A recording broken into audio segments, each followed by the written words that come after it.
یہ قوم صرف مجھے چاہتی ہے اور مجھے پا لینے کے بعد پھر کسی کی طرف متوجہ نہ ہوگی۔ Page number 379۔ دنیا کے دوسرے سربراہوں کی تاریخ میں ایسے واقعات تو مل سکتے ہیں جہاں انہوں نے مشکلات و مصائب کے ہجوم میں قوم سے بیعت اٹھا لی ہو اور انہیں آزاد کر دیا ہو، لیکن ان کی تقریروں کا لہجہ ہمیشہ جذباتی اور نفسیاتی ہوا کرتا ہے تاکہ سربراہوں کا فرض ادا ہو جائے اور لشکر متفرق بھی نہ ہو۔ امام حسین کے اس خطبے کا سب سے بڑا امتیاز یہ ہے کہ آپ نے اس میں کسی بھی جذباتیت کا مظاہرہ نہیں فرمایا، نہ اپنی بے بسی کا اظہار کیا اور نہ اپنے سپاہیوں کے جذبات کو ابھارا۔ صاف صاف لفظوں میں صورتحال کو واضح کر کے ان کی ذمہ داری کو ختم کر دیا۔ اب وہ جہاں چاہے جا سکتے ہیں، لیکن اس کے بعد بھی اصحاب کا رد عمل حد درجہ جذباتی تھا۔ ان کے بیانات کا انداز حساسیت سے بھرا ہوا تھا۔ Page number 380۔ ایسا معلوم ہوتا تھا کہ عرفان امام نے ان کے نفوس کو مخصوص جذبات کے سانچے میں ڈھال دیا ہے اور یہ امام کے بعد زندگی کو زندگی ہی نہیں سمجھتے ہیں۔ ان کے ذہن میں حیات و کائنات سب امام کے فیوض و برکات کا صدقہ ہے اور کسی ذرہ کائنات کو ان سے ہٹ کر باقی رہنے کا حق نہیں ہے۔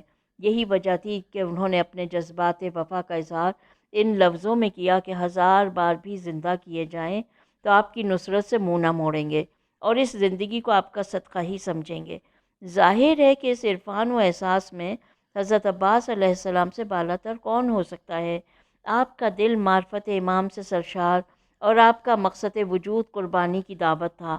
آپ نے سب سے پہلے اپنے احساسات کا اعلان کیا اور ایسے لہجے میں کیا کہ اس کے بعد اصحاب و اہل بیت میں کوئی خاموش نہ بیٹھ سکا۔ ہر شخص نے حسب امکان اپنی وفا کا اظہار کرنا شروع کر دیا۔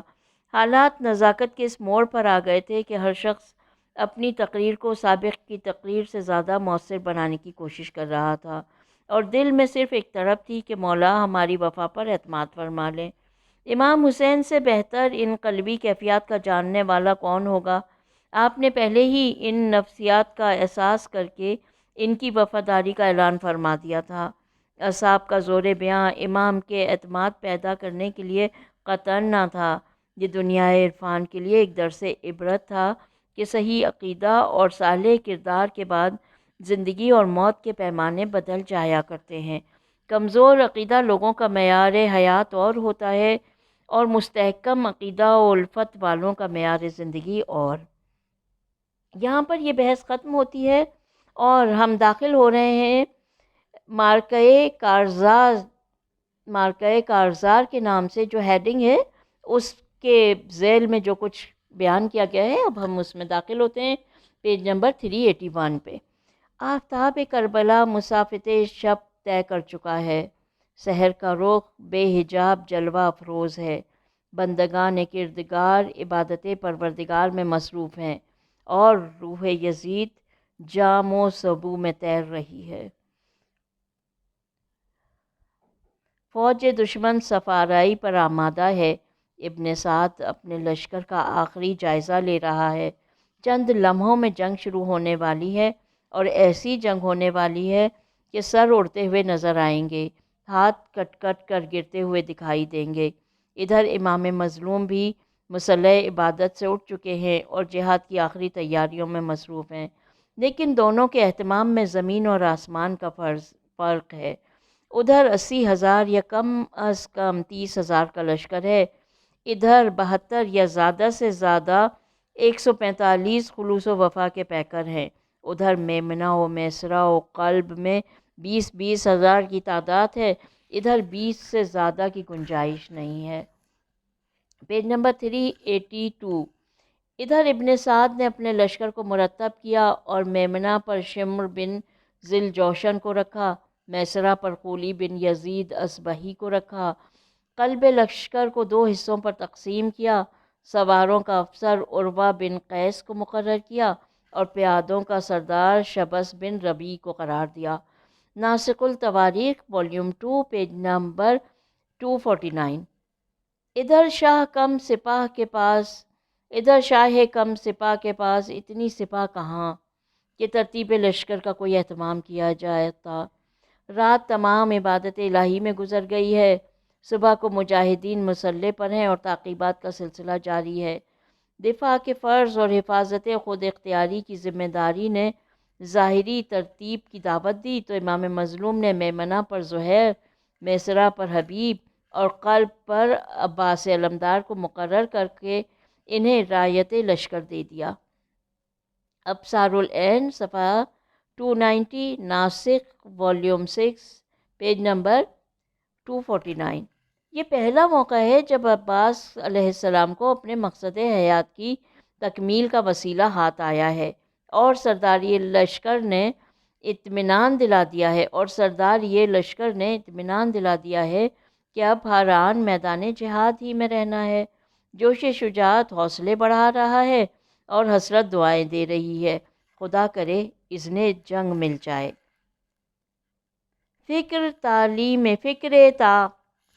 فکر تکمیل شہادت میں ہے شاہ کربلا، دل لرزتا ہے کہ تیرا نام بھی محضر میں ہے۔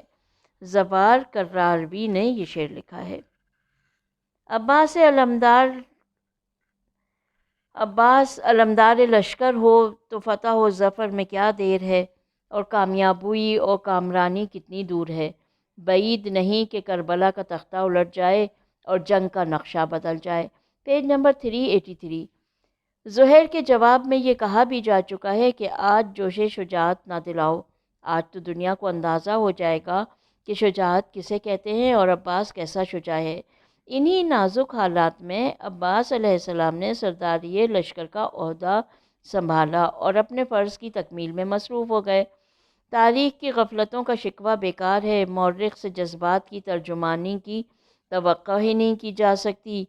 فوج دشمن کا محاصرہ، قیام حسینی اور قیام کے اندر مجاہدین، پھر مجاہدین کے سینوں میں دل اور دل کے اندر چھپے ہوئے جذبات کو کیا بیان کرے گا۔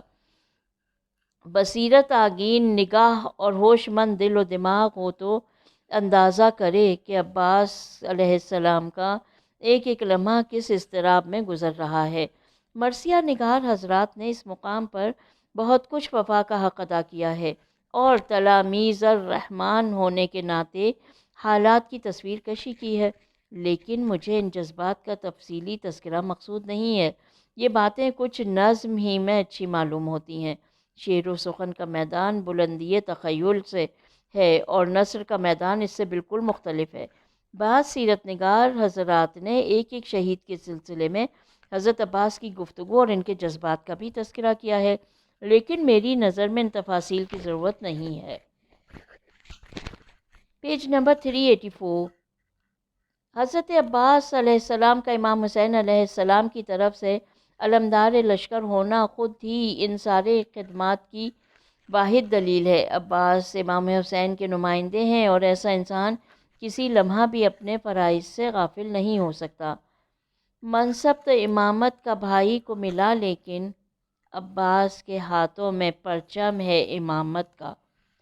زوار کراروی کا شعر۔ تاریخ بیان کرے یا نہ کرے، مقاتل میں ذکر ہو یا نہ ہو، ذمہ داری کا اقتضا یہ ہے کہ عباس ہر مجاہد کے ساتھ رہیں، ہر ایک کو رخصت کریں اور ضرورت پڑ جائے تو میدان میں اس کی کمک کے لیے جائیں، گھوڑے سے گرے تو سہارا دیں اور امام حسین میدان میں جائیں تو ان کے ہمراہ رہیں، جس کے جستہ جستہ شواہد تاریخ میں اس انداز سے دستیاب ہو سکتے ہیں۔ نمبر 1، امام حسین کی تقریر پر خیمے میں کہرام برپا ہوا تو حضرت عباس مقدرات کو سمجھانے کے لیے گئے۔ نمبر 2، ہو رائے تو جناب عباس استقبال کے لیے گئے۔ نمبر 3، وہب کی رخصت کا وقت آیا تو امام حسین کے ساتھ حضرت عباس کے دل کا اضطراب بھی بڑھ گیا۔ نمبر 4، عمرو بن خالد سے دادی نے مدد کے لیے بلایا تو حضرت عباس میدان میں کمک کے لیے گئے۔ نمبر 5، دشمنوں نے خیام میں آگ لگانے کا منصوبہ بنایا تو حضرت عباس نے حملہ کر کے اسے ناکام بنا دیا۔ نمبر 6، اون و محمد کی جنگ کا وقت آیا تو حضرت عباس علیہ السلام حوصلہ بڑھانے کے لیے سامنے آ گئے۔ جناب ام کلثوم پریشان ہوئیں تو عباس فدیہ بن گئے۔ سکینہ نے پانی کی شکایت کی تو عباس نے اپنی خدمات پیش کر دی۔ خندق کھودنے کا سوال آیا تو عباس آگے آگے رہے۔ بریر ہمدانی کو گھیر لیا گیا تو عباس نے مدد پہنچائی۔ Page number 385۔ اس کے علاوہ بے شمار شواہد ہیں جن سے اندازہ ہوتا ہے کہ حضرت عباس روز اول ہی سے اپنی خدمات میں مصروف تھے اور کسی آن اہل بیت و اصحاب کی طرف سے غافل نہ تھے۔ سرداری لشکر اور علمداری کے بعد تو یہ ذمہ داریاں اور بھی بڑھ گئی تھیں۔ اب عباس کی خدمات میں کون انسان شک کر سکتا ہے، اور کسے یہ اندازہ نہیں ہے کہ ایسا ذمہ دار انسان اپنے فرائض کو کس حسن و خوبی کے ساتھ ادا کرے گا۔ بعض مؤلفین نے حضرت عباس کی خدمات میں کنواں کھودنے کا ذکر بھی کیا ہے، اور اس طرح سے ذکر کیا ہے گویا یہ سلسلہ روز عاشور تک جاری رہا اور کنویں برابر کھودے جاتے رہے۔ بلکہ بعض حضرات نے تو اور بھی ترقی کی ہے اور پانی کے برآمد ہو جانے کے بعد جناب سکینہ کے کوزہ لے کر آنے کا بھی ذکر کیا ہے۔ اگرچہ یہ پانی کام نہ آ سکا اور جناب سکینہ تناب خیمہ میں الجھ کر گر پڑی، لیکن یہ سب باتیں بعید از قیاس اور خلاف عقل و منطق ہیں۔ تاریخی اعتبار سے ان بیانات کا جائزہ لیا جا چکا ہے اور منطقی اعتبار سے یہ ناممکن ہے کہ فوج محاذ پر جنگ لڑ رہی ہو، گھمسان کا رن پڑ رہا ہو، چھوٹی سی سپاہ ہزاروں کے لشکر سے سفارہ ہو اور سردار لشکر خیمہ کے اندر کنواں کھودنے میں مصروف ہو۔ اب میرے سامنے ہیڈنگ ہے کشمکش جذبہ و عقل۔ Page number 387۔ معرکہ کارزار کی عکاسی میں ارباب تاریخ و مقاتل نے امام حسین کے مختلف بیانات اور ان کا رد عمل بھی نقل کیا ہے۔ صاحب یناب المعدۃ کا بیان ہے کہ صبح عاشور امام حسین فوج دشمن کے سامنے آئے اور اتمام حجت کے لیے اس انداز سے خطاب فرمایا: بتاؤ تم مجھ سے کیوں جنگ کر رہے ہو؟ میرے خون کے کیوں پیاسے ہو؟ کیا میں نے دین کو بدل دیا ہے؟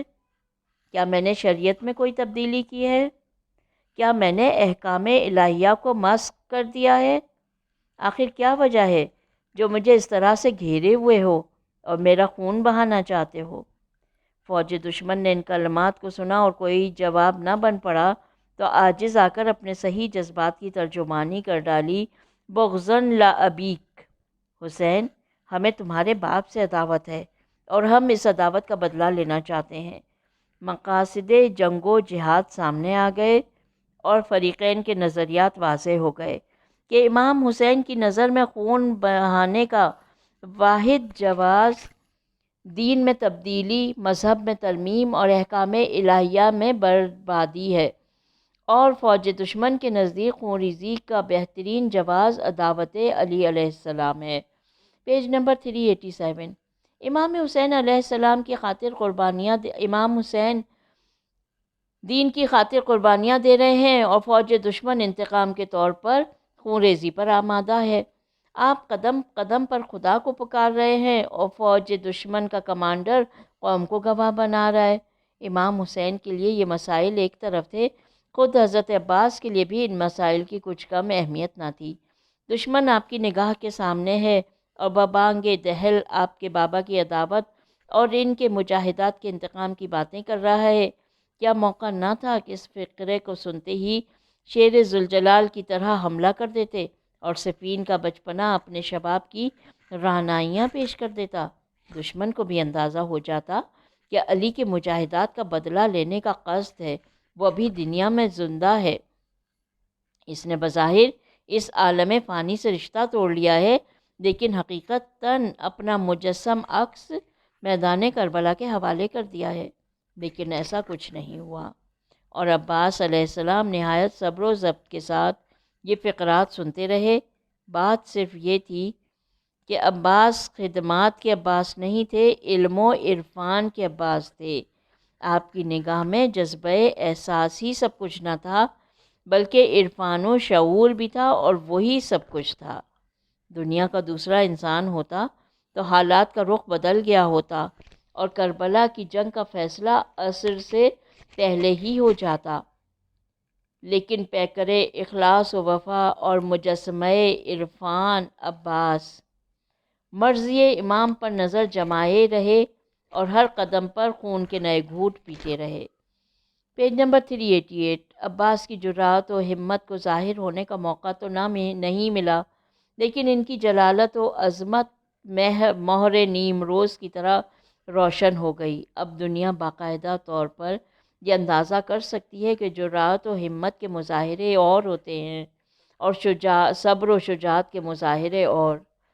جذبہ و عقل پر غالب آ جائے تو جرأت و ہمت ہے، اور جذبات و احساسات عقل کے سانچے میں ڈھل جائیں تو شجاعت و عرفان ہے۔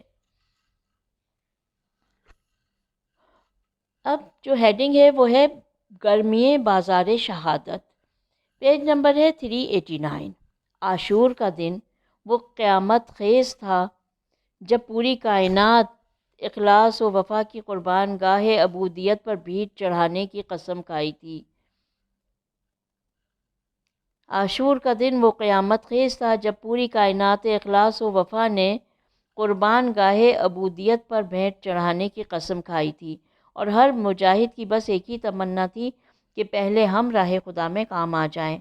خواتین و مخدرات بھی بے چین تھیں کہ پہلے ہماری گود کا پالا شہید ہو، پہلے ہماری کوکھ اجڑے، پہلے ہمارا سہاگ لٹے، اور پہلے ہمارا باغ تمنا نظر خزاں ہو۔ خانوادہ ہاشم کے جوان تڑپ رہے تھے، اصحاب و انصار سے پہلے ہماری جانیں کام آ جائیں، اور غیروں سے پہلے گھر والے قربان ہو۔ شہادت کی یہ گرم بازاری اس وقت ہوئی جب ابن سعد نے خیام حسینی کی طرف پہلا تیر رہا کیا، اور اس کے زیر اثر 4000 تیر اندازوں نے تیروں کی بوچھاڑ شروع کر دی۔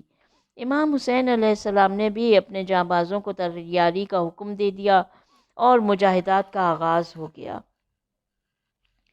Page number 390۔ حالات اس قدر ہنگامی تھے کہ یہ فیصلہ بھی دشوار ہو گیا کہ کون مجاہد کب میدان میں گیا، کب جہاد کیا اور کب کام آ گیا۔ اتنا ضرور تھا کہ فوج دشمن کے 150 بھی کٹ جاتے تو کوئی پتہ نہ چلتا تھا، اور مجاہدین اسلام میں ایک بھی کام آ جاتا تو لشکر میں نمایاں کمی ہو جاتی تھی۔ اصحاب کے درجہ شہادت پر فائز ہونے کے بعد گھر والوں کی باری آئی۔ اولاد عقیل کے ایک ایک مجاہد نے جان کی بازی لگائی، اور برداتِ فرزند ارجمند امام حسین علی اکبر نے میدان کا رخ کیا اور ہاشمی وقار کو سر بلند کیا۔ تھوڑی دیر گزری تھی کہ حالات کا صحیح جائزہ لینے کے بعد جناب عباس نے یہ فیصلہ کیا کہ اب میرے گھر کی قربانیوں کو پیش ہونا چاہیے۔ مسئلہ صرف یہ تھا کہ پہلے اپنی قربانی پیش کریں یا اپنے بھائیوں کو راہ خدا میں قربان کریں۔ جذباتی فیصلہ تو یہی تھا کہ وفا کے اظہار کے لیے پہلے اپنی جان نذر کریں، لیکن عباس علیہ السلام کسی جذباتی شخصیت کا نام نہیں ہے۔ عباس ایک ذمہ دار لشکر کا نام ہے۔ آپ کے پیش نظر فوجی ذمہ داریاں بھی ہیں اور آل ابو طالب کی عظمت و برتری بھی، جذبہ وفاداری بھی ہے اور قربانی کی معرفت بھی۔ آپ نے طے کیا کہ بھائیوں کی قربانی کے مقدم کرنے میں دوسرے مسالے ہیں۔ ایک طرف ان کی عاقبت کا اہتمام اور ان کی جنت کا انتظام پہلے ہو جائے گا، اور دوسری طرف مجھے ان کے غم میں صبر کر کے مزید اجر و ثواب کا استحقاق ہو جائے گا۔ ایک مجاہد اور سپاہی کے لیے گلا کٹا دینا کوئی کام نہیں، حقیقی بھائیوں کی لاشیں اٹھا کر صبر کرنا بہت بڑا کام ہے، اور فضیلت کے اعتبار سے کام جس قدر دشوار ہوگا اتنا ہی افضل و برتر ہوگا۔ Page number 391۔ حضرت عباس کو یہ اختیار تھا کہ پہلے اپنی قربانی پیش کر کے صرف اجر شہادت حاصل کریں، یا بھائیوں کی شہادت کو مقدم کر کے صبر و ضبط کا بھی اجر لیں اور شہادت کا بھی۔ ایک بزرگ خاندان ہونے کی حیثیت سے یہ سوال بھائیوں کے بارے میں نہیں اٹھایا جا سکتا۔ یہ ذمہ داری حضرت عباس کے سر تھی، ان کے بھائیوں کے سر نہیں تھی۔ جس طرح اصحاب و انصار کی قربانی کا سوال امام حسین سے متعلق ہو سکتا ہے، امام حسین کی قربانی کا سوال اصحاب و انصار سے وابستہ نہیں ہو سکتا۔ مورخین و مؤلفین نے اس مقام پر حسن تعلیل کے دریا بہا دیے۔ مورخین و مؤلفین نے اس مقام پر حسن تعلیل کے دریا بہائے ہیں۔ طبری کا خیال ہے کہ یہ تقدیم میراث حاصل کرنے کے لیے کی گئی تھی۔ حضرت عباس علیہ السلام کے دوسرے بھائی لاولد تھے۔ آپ چاہتے تھے کہ پہلے وہ قربان ہو جائیں تاکہ ان کی میراث بھی مل جائے۔ ابو الفرج نے یہی تعلیل جعفر کی شہادت کے ذیل میں درج کی۔ علامہ برغافی کا خیال ہے کہ یہ تقدیم اس لیے کی گئی کہ کہیں میرے بعد شیطان انہیں گمراہ نہ کر دے اور یہ شرف شہادت سے محروم ہو جائیں۔ اس طرح اہل ابو طالب کی بدنامی ہوگی اور حضرت عباس کے خاندان پر حرف آ جائے گا۔ میرے خیال میں یہ تمام توجیہات دور از کار اور بعید از قیاس ہیں۔ طبری اور ابو الفرج کا خیال تو انتہائی محمل ہے۔ اس کی مساعدت نہ اسلامی قانون کر سکتا ہے اور نہ ہاشمی اخلاص و کردار۔ اسلامی قانون کے اعتبار سے میراث کا نظام طبقاتی ہے اور ہر بڑے طبقے کے ہوتے ہوئے چھوٹے طبقے کو کوئی حصہ میراث میں نہیں ملتا۔ Page number 392۔ طبقات کی ترتیب یہ ہے کہ پہلے طبقے میں والدین اور اولاد ہیں، دوسرے طبقے میں برادران اور اجداد، اور تیسرے طبقے میں اعمام و اخوال، چچا، پھوپھی، ماموں، خالہ وغیرہ۔ پہلے طبقے کے ہوتے ہوئے دوسرا طبقہ وارث نہیں ہوتا اور دوسرے طبقے کے ہوتے ہوئے تیسرا طبقہ وارث نہیں ہو سکتا۔ حضرت عباس اور ان کے برادران کی قرابت قریبہ میں کوئی شبہ نہیں ہے۔ یہ حضرات ماں اور باپ دونوں کی طرف سے اخوت کا مرتبہ رکھتے تھے، لیکن تاریخ کی یہ بھی حقیقت ہے کہ جناب ام البنین واقعہ کربلا کے بعد بقید حیات رہیں۔ قافلہ اہل حرم کی واپسی پر ان کے تاثرات، بقی میں ان کا گریہ و شیون اور اس پر مردان جیسے سنگ دل کا متاثر ہونا چند تاریخی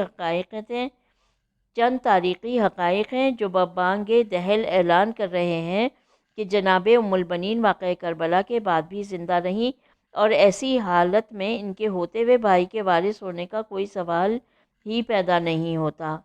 حضرت عباس کا کمال تفقہ اور ان کا ماحول زندگی اس بات کی اجازت نہیں دیتا کہ ان کے بارے میں کسی بھی مسئلہ میں شرع سے ناواقفیت و بے خبری کا تصور کیا جائے کا ایسے واضح مسئلے اور جسے اسلامی قانون کا ادنا طالب علم بھی سمجھ سکتا ہے۔ طبری اور ابو الفرج کی یہ داستان حسن تعلیل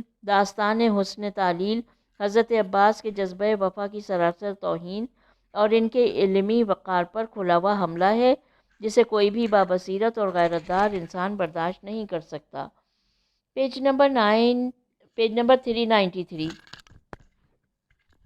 اخلاقی اعتبار سے بھی یہ بیان انتہائی رقیق اور ذلیل ہے کہ میدان جنگ گرم ہے، قربانیوں کا سلسلہ جاری ہے، آل ابو طالب کی باری آ چکی ہے، اصحاب و انصار داد شجاعت دے کر موت کی میٹھی نیند سو چکے ہیں، امام حسین کی بے کسی و تنہائی کے لمحات قریب آ گئے ہیں، اور ایسے وقت میں بھائیوں کو قربان کرتے ہوئے کوئی شخص یہ کہے کہ تمہارے مر جانے سے مجھے مال میراث مل جائے گا، یہ تصور ایک بدترین انسان کے بارے میں بھی نہیں کیا جا سکتا۔ کہ جائے کہ حضرت عباس علیہ السلام پیکر وفا، مجسمہ اخلاص، الیاذ باللہ۔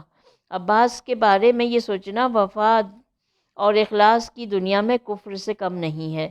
ایک وفادار مجاہد کی اس سے بڑی توہین کیا ہو سکتی ہے کہ اس کے بارے میں ایسے تصورات قائم کیے جائیں یا انہیں نوکے قلم سے ظاہر کیا جائے۔ دنیا کا معمولی سے معمولی انسان اور بد سے بدتر مفاد پرست انسان بھی ہوتا تو ایسے مواقع پر یہ الفاظ زبان سے جاری نہ کرتا اور ایسے خیالات کو دل ہی میں رکھتا۔ حضرت عباس بن علی کی منزل تو بہت بلند ہے، ان کے بارے میں تو ایسا تصور بھی قائم نہیں کیا جا سکتا۔ اس داستان بے بنیاد کے محمل و خرافات ہونے پر دو سماجی دلیلیں بھی ہیں۔ اگر حضرت عباس کو یہ یقین ہوتا کہ مجھے کربلا میں شہید نہیں ہونا ہے اور سب کی شہادت کے بعد مکہ یا مدینہ واپس جانا ہے تو اس بارے میں توہم کا ایک احتمال بھی تھا کہ اس طرح ان کے پاس معاشیات کا ایک سہارا ہو جائے گا اور بھائیوں کا مال وراثت کچھ دنوں کام آئے گا، لیکن تاریخ و مذہب کے مسلمات میں ہے کہ مجاہدین کربلا بالخصوص حضرت عباس کو اپنی شہادت کا قطعی یقین تھا۔ پیج نمبر 394، جس کا واضح اشارہ خود لفظ تقدم میں پوشیدہ ہے۔ جو بھائیوں کے بارے میں استعمال کیا گیا ہے، پہلے تم اس کے بعد ہم۔ ایسے حالات میں کسی میراث و ترکے کا تصور کرنا مورخ کی جہالت و نادانی کے علاوہ کچھ نہیں ہے۔ یہ تصور اس کے بارے میں ضرور زیب دیتا ہے جس کے پاس کثیر دولت اور عظیم سرمایہ ہو، تاکہ ورثہ کے بارے میں سوچ سکے۔ یہ اس کے مرنے کے بعد یہ مال ہمیں مل جائے گا۔ حضرت عباس کے برادران تو بظاہر کسی دولت و ثروت کے مالک بھی نہیں تھے، اور اگر کچھ رہا بھی ہوگا تو اس کے کربلا میں ہونے کا کوئی سوال نہیں ہے، اور پھر ہنگامِ عاشور تک باقی رہ جانے کا کوئی امکان نہیں ہے۔ ایسے حالات میں میراث کا تصور کرنا شریعت و اخلاق کے علاوہ گرد و پیش کے حالات سے بھی ناواقفیت کا نتیجہ ہے، جس کا احتمال کسی بھی مرد مسلم کے بارے میں نہیں دیا جا سکتا، یہ جائے کہ حضرت عباس اس مسئلے میں ذاتی وضاحت کے باوجود قدر تفصیل سے کام لیا گیا ہے کہ تاریخ پر ایمان لانے والے حضرات مورخین کے علم و عرفان اور ان کی دیانت و امانت کا باقاعدہ اندازہ کر سکیں، اور یہ معلوم ہو سکے کہ مورخ نے آل محمد کی اہانت و تذلیل کے لیے کوئی گوشہ فردگاش نہیں کیا ہے۔ طبری اور ابوالفرج کی طرح علامہ برقانی وغیرہ کا احتمال بھی قرین قیاس نہیں ہے کہ حضرت عباس کو اپنے بھائیوں کے بہک جانے کا اندیشہ تھا۔ Page number 395۔ اس لیے آپ نے چاہا کہ پہلے یہ لوگ شہید ہو جائیں، اس کے بعد خود میدان جہاد کا رخ کریں، اس لیے کہ اس قسم کے خیالات شہدائے کربلا کے بارے میں انتہائی عجیب و غریب ہیں۔ مجاہدین نے مدینہ سے مکہ اور مکہ سے کربلا تک کی صعوبات سفر برداشت کیے ہوں، کربلا وارد ہونے کے بعد سے مسلسل مصائب کا سامنا کیا ہو، 3 دن سے بھوکے اور پیاسے ہوں، نہم محرم سے نرغہ اعداء میں گھرے ہوئے ہوں، صبح سے مسلسل شہادت کا منظر دیکھ رہے ہوں، اور شب عاشور مکمل اختیار کے باوجود امام حسین کو چھوڑ کر نہ گئے ہوں۔ ان کے بارے میں یہ احتمال دینا کہ حضرت عباس کی شہادت کے فوراً بعد وسوسہ شیطانی کا شکار ہو جائیں گے، ان کا سارا اخلاص حضرت عباس کی نگاہوں کے سامنے کا نتیجہ ہے، یا بھائی کے شہید ہو جانے کے بعد امام حسین کی غربت و بے کسی کسی کا بھی خیال نہ کریں گے، ایک ایسا تصور ہے جس سے کوئی ذی ہوش انسان اتفاق نہیں کر سکتا۔ تاریخ میں ایسے بے شمار مقامات ہیں جہاں مورخین نے اپنے حسن تعلیل کا مظاہرہ کرنا چاہا ہے اور عدم معرفت کے نتیجے میں عظیم غلطی کا شکار ہو گئے ہیں۔ حقیقت صرف یہ ہے کہ کربلا میں شہادت کی بنیاد پہلے تم اس کے بعد ہم پر تھی۔ وہاں زندگی کا کوئی امکان نہ تھا اور حیات کی تمام راہیں بند ہو گئی تھیں۔ شہیدوں کے سامنے صرف ایک مسئلہ تھا کہ پہلے کون، اور پھر باقی رہ جانے والوں کے لیے کسی بھی سکون و اطمینان کا امکان نہیں تھا۔ Page number 396۔ حالات صاف صاف اعلان کر رہے تھے کہ جو جس قدر زندہ رہے گا اسی قدر مصائب و آلام کا شکار ہوگا۔ شہادت میں مصائب دنیا سے نجات اور اجر آخرت کا احتمال تھا، اور زندگی میں مصائب و آلام کا سوال۔ مفاد پرستی اور خود غرضی کا تقاضا یہ تھا کہ پہلے اپنی قربانی دی جائے تاکہ مصائب کم پڑیں اور اجر آخرت بھی جلدی مل جائے، اور ایثار و اخلاص کا مطالبہ تھا کہ دوسروں کو مقدم کیا جائے تاکہ زیادہ سے زیادہ مصائب کا مقابلہ کیا جا سکے اور منزل اجر میں ایثار کا ثواب بھی حاصل کیا جا سکے۔ صبح یہ اہتمام امام حسین علیہ السلام کر رہے تھے کہ اصحاب و انصار کی قربانی کو گھر والوں پر مقدم کر رہے تھے، اور اب یہ اہتمام جناب عباس کر رہے ہیں کہ اپنے بھائیوں کو مقدم کر کے جذبہ ایثار کا اظہار کر رہے ہیں۔ آپ کے الفاظ اس جذبہ ایثار کے مکمل آئینہ دار ہیں، جو کہ الاخبار الطوال سے یہاں پر لیے گئے ہیں، اور اس کا اردو ترجمہ میں پڑھ رہی ہوں۔ میرے شیرو بڑھو تم پر میری جان قربان، اپنے مولا کی حمایت کرو اور جان دے دو۔ بڑھو تاکہ میں اپنی آنکھوں سے خدا اور رسول کے بارے میں تمہارا اخلاص دیکھ لوں۔ بھیا بڑھو تاکہ میں تمہیں خون میں آغشتہ دیکھ کر صبر کر سکوں۔ تمہارے کوئی اولاد نہیں ہے، تمہارا غم مجھی کو اٹھانا ہے۔ Page number 397۔ طبری اور ابوالفرج کے اشتباہ کا ایک سبب یہ بھی ہے کہ روایت میں حضرت جعفر کے لاولد ہونے کا ذکر ہے، ان لوگوں نے خیال کیا کہ یہ تذکرہ میراث کے لیے زیادہ سازگار ہے۔ طبری نے لفظ کو بدلا اور اراکم کی بجائے آرسکم نقل کیا، اور ابو الفرج نے باقاعدہ تفصیل دی کہ حضرت عباس کا مقصد جعفر کی میراث جمع کرنا تھا۔ علماء مخلصین نے دونوں مورخین کی بالکل صحیح گرفت کی ہے اور ان غلطیوں کو بروقت تشت اذبام کیا ہے۔ اس طرح مورخین کے اس اخلاص کا بھی اندازہ ہو گیا اور ان کی علمی خیانتیں بھی منظر پر آ گئیں۔ آقائے بزرگ تہرانی تابجاہ کا خیال بالکل قرین قیاس ہے کہ روایت میں لفظ ارسیکم رہا ہوگا جسے طبری نے آرسکم نقل کر دیا۔ وہاں مرثیہ پڑھنے کا تذکرہ تھا اور یہاں میراث کی فکر لگ گئی۔ یہ اور بات ہے کہ طبری کے بارے میں اتنی خوش فہمی بھی اس کے منصوبوں کی کامیابی کی دلیل ہے، ورنہ یہ مورخ اعظم تو ابن سبا جیسی داستانیں بھی تیار کر سکتا ہے۔ لفظوں کی تبدیلی کا کیا ذکر ہے؟ کتاب کے مقدمے میں اس نکتے کی مکمل وضاحت کی جا چکی ہے۔ یہاں پر ہم آج کی ریڈنگ اپنی ختم کرتے ہیں، اور انشاءاللہ اب جب ہم ریڈ کریں گے تو قربان گاہ وفا کے نام سے جو ہیڈنگ ہے وہاں سے ابتدا کریں گے انشاءاللہ۔ اپنا بہت خیال رکھیں۔ اللہ حافظ۔